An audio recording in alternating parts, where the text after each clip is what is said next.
tig'larini rezinka toshimizda silliqlab, damlarini o'tkir qilib, keyin sop moslashga o'tamiz. Bu pichoqni metali nerja ekan. To'g'rilab bering dedi.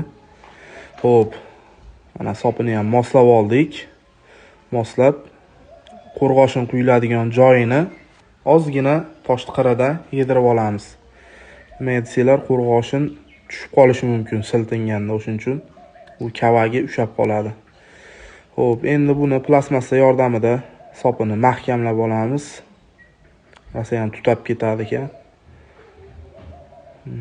Shu mahkam ushash uchun qayta suqib mahkamlab olamiz.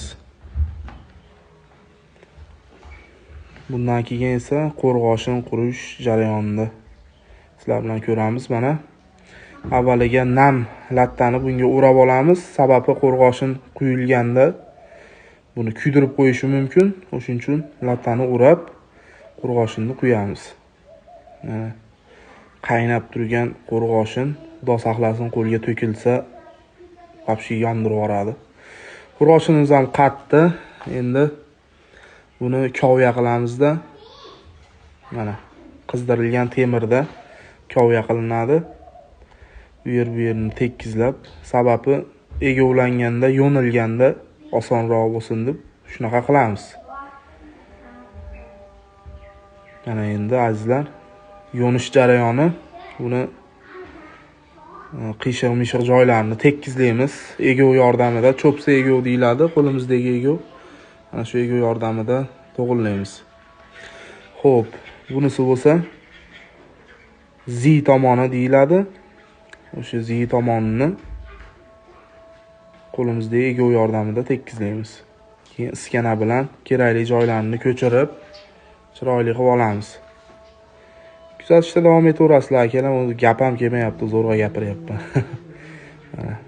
Endi qo'ldan kelgancha zo'r qilishga harakat qilamiz akalar.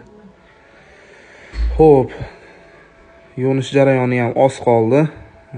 Shu zi qismini ozgina joyini to'g'irlab olsak, mana ko'rishlaringiz mumkin. Yo'nilgan tayyor jarayoni. Endi buni tig'ini yaltiratib, oynadek qilib yaltiratib ham o'tkirlab olamiz. Bu toshimiz nikel qiladi. Nikel yordamida. Mana endi soplarni qiramiz. Tayyor bo'lib qoldi akalar. Soplarni qirib, oppoq qilib olib, keyin egasiga topshiramiz. Bundan oldin reaksiyasini ko'ramiz. Reaksiyasini sinaymiz. Juda ham keskir. Tayyor.